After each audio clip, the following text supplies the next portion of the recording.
जय हिंद साथियों, आपका अपने यूट्यूब चैनल में हार्दिक स्वागत है। साथियों, आज हम आगामी माह में आयोजित होने वाली उत्कृष्ट विद्यालय या मॉडल स्कूल की जो प्रवेश परीक्षा है उसको लेकर जो महत्वपूर्ण प्रश्न हैं उन पर चर्चा करेंगे। ये जो प्रश्न हैं आगामी परीक्षा को लेकर बहुत ही इम्पोर्टेंट हैं और इनसे परीक्षा में सवाल पूछे जाने की संभावनाएँ अत्यधिक हैं। जैसा कि आपको पता है कि इस परीक्षा में कुल 100 प्रश्न पूछे जाते हैं। एक प्रश्न 1 अंक का होता है और कुल समय होता है 2 घंटे का।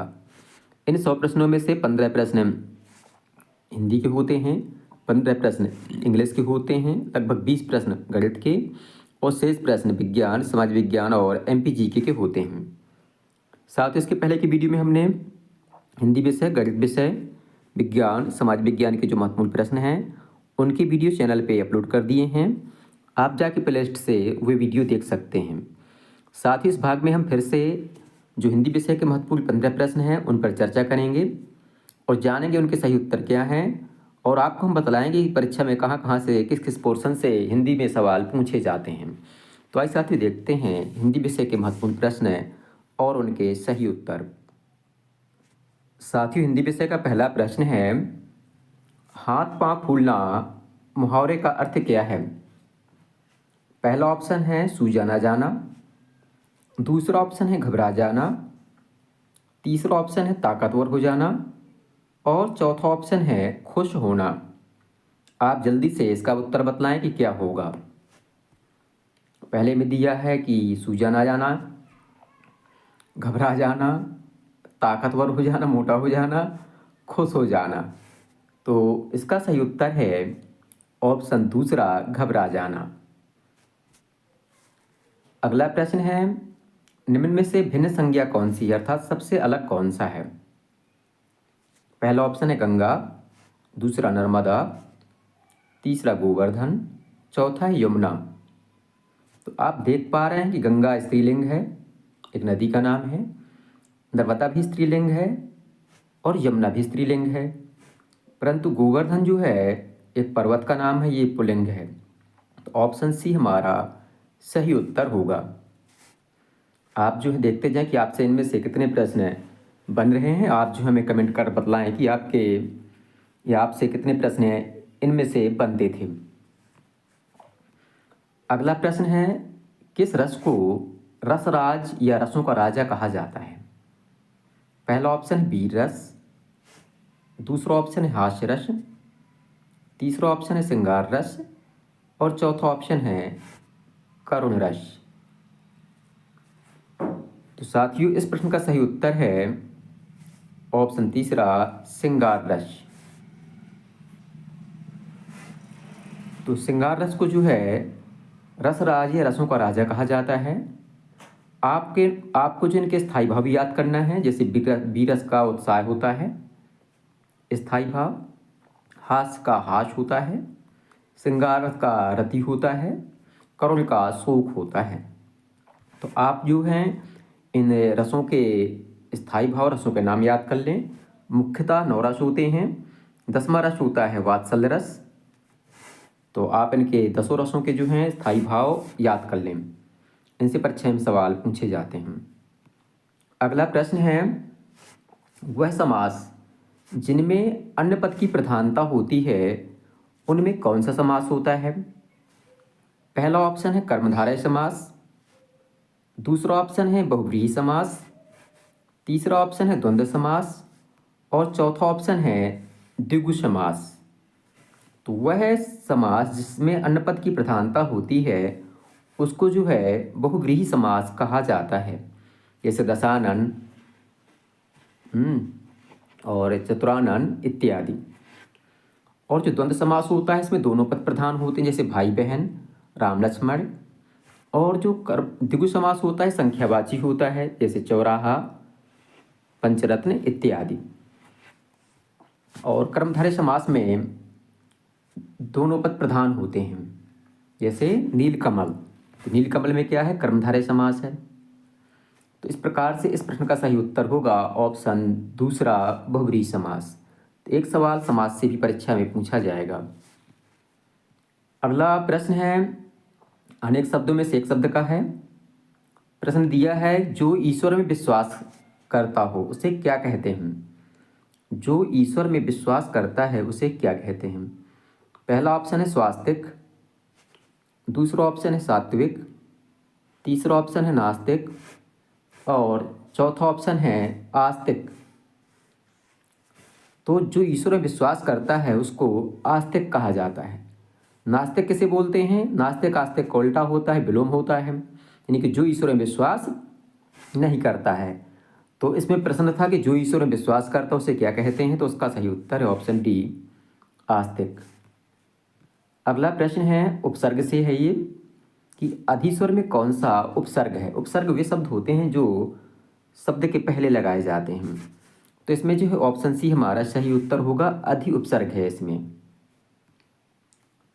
अगला प्रश्न है आंसू का पर्यायवाची शब्द कौन सा है। तो पहला ऑप्शन है इसमें रजनीचर, दूसरा ऑप्शन है लोचन, तीसरा है पिंगल, चौथा है नैनाम्भू।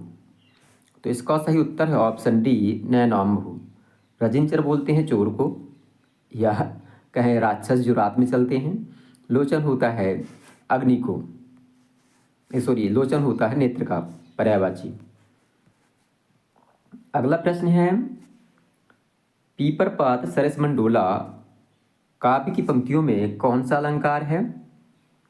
पहला ऑप्शन है अनुप्रास अलंकार, दूसरा ऑप्शन है यमक अलंकार, तीसरा ऑप्शन है उपमा अलंकार और चौथा ऑप्शन है रूपक अलंकार। तो इसमें कहा गया कि पीपर पात सरस मंडोला, मतलब मन की तुलना पीपर के पत्ते से की गई है। तो जहाँ पर तुलना की जाती है तो वहाँ पर होता है उपमा अलंकार। तो आप जो हैं इसका सही उत्तर होगा उपमा अलंकार।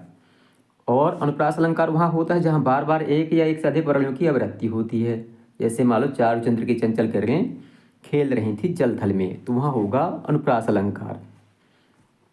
और यमक अलंकार जैसे कनक कनक चौगनी मादकता अधिकाय ऐसा। तो आप अलंकारों को ठीक से पढ़ लें। इसके बाद इनमें से कौन समानार्थी युग्म है, मतलब जिसका अर्थ समान निकलता हो। उन युग्मों को, शब्द युग्मों को बताएं। युग्म मतलब जोड़े। जैसे कि पहला है आना जाना, कि ये समान है। आना का उल्टा हो जाता है जाना, ये विलोम शब्द है, समानार्थी नहीं है। दूसरा ऑप्शन है कामकाज, तीसरा है सुख दुख और चौथा है पानी वानी। तो सुख दुख भी एक दूसरे के विलोम हैं। और पानी वानी, वानी जो है निरर्थक शब्द है, इसका कोई अर्थ नहीं निकलता। काम काज, काम का अर्थ होता है कार्य और काज का अर्थ होता है कार्य। तो ये समानार्थी शब्द है, तो ऑप्शन बी हमारा सही उत्तर होगा। अगला प्रश्न है प्राचीन काल से संबंधित शब्द के लिए, वाक्य के लिए मतलब उपयुक्त एक शब्द क्या है। अनेक शब्दों के एक शब्द से प्रश्न पूछा गया है, तो हमें बताना है कि प्राचीन काल से जो संबंधित होता था उसे क्या बोलते हैं हम। पहला ऑप्शन है ऐतिहासिक, दूसरा है पुरातात्विक, तीसरा ऑप्शन है पौराणिक, चौथा ऑप्शन है सांस्कृतिक। तो पुरातात्विक अर्थ होता है जो खोजों से, मतलब खुदाई वगैरह से रिलेटेड है, जैसे हड़प्पा सभ्यता वगैरह रही है। पौराणिक अर्थ होता है जिसका संबंध पुराणों से है। सांस्कृतिक अर्थ होता है जिसका संबंध संस्कृतियों से है। तो इसका सही उत्तर होगा ऑप्शन पहला ऐतिहासिक, यानी कि प्राचीन काल से जो संबंधित हैं उसे ऐतिहासिक बोलेंगे। अगला प्रश्न है सूरदास की कृष्ण भक्ति कैसी है। पहला ऑप्शन है सखा भाव की, दूसरा ऑप्शन है दास भाव की, तीसरा ऑप्शन है दाम्पत्य भाव की, चौथा है अन्य। तो इसका सही उत्तर हमारे अनुसार है सखा भाव की। सूरदास कृष्ण को सखा मानते थे।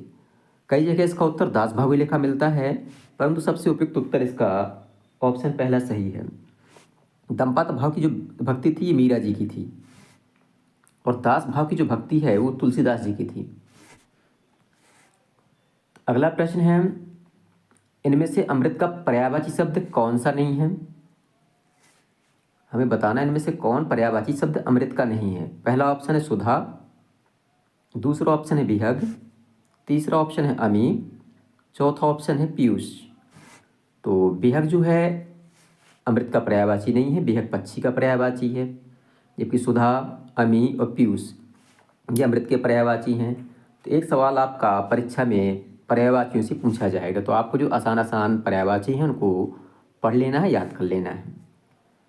अगला शब्द है मुक्त छंद, इनमें से किस कवि की देन है? तो मुक्त छंद जो है सुभद्रानंदन पंत जी की देन है। ऑप्शन बी हमारा सही उत्तर होगा। अगला प्रश्न है परमात्मा शब्द का सही संधि विच्छेद क्या है? तो पहला ऑप्शन है परमधनात्मा, दूसरा ऑप्शन है परमाधनात्मा, तीसरा ऑप्शन है परधनात्मा, चौथा ऑप्शन है परमाधनतमा। तो इसका सही उत्तर है ऑप्शन पहला परमधनात्मा। व्यंजन संधि यहाँ पर हो जाएगी। तो एक प्रश्न आपका संधि से सब पूछा जाता है। अगला प्रश्न है अनुराग शब्द का सही विलोम क्या है? अनुराग शब्द का सही विलोम क्या है? पहला ऑप्शन है सानुराग, दूसरा ऑप्शन है प्रेम, तीसरा ऑप्शन है विराग और चौथा ऑप्शन है घृणा। साथियों, आपको इस प्रश्न का उत्तर हमें कमेंट बॉक्स में बताना है कि अनुराग शब्द का सही विलोम क्या है। साथ ही आपको ये भी बताना है कि इन 15 प्रश्नों में आपसे कितने प्रश्न बन रहे थे और आपके कितने सही हो रहे थे। तो साथ इस प्रकार से आपकी परीक्षा में जो प्रश्न हैं वो जो हैं पर्यायवाची, विलोम शब्द, संधि विच्छेद, समास, अनेक शब्दों से एक शब्द, उपसर्ग, प्रत्यय इत्यादि के सवाल परीक्षा में पूछे जाते हैं। तो आप इनको देख लें और इसी प्रकार के सवाल आपकी परीक्षा में आएंगे। साथ ही आपको अलंकार और रसों को भी पढ़ना अनिवार्य है। इस प्रकार से आप जो हैं इनको देख लें। ये प्रश्न परीक्षा को लेकर अत्यंत इम्पोर्टेंट हैं। और आपको वीडियो पसंद आया तो वीडियो को लाइक करें, अपने साथियों के साथ शेयर करें और हमारे चैनल को सब्सक्राइब करना बिल्कुल भी ना भूलें, ताकि आगे आने वाला अपडेट आपको समय से मिल सके और आपकी तैयारी बहुत अच्छे से हो सके और आपका चयन इस परीक्षा में हो सके। बहुत बहुत धन्यवाद।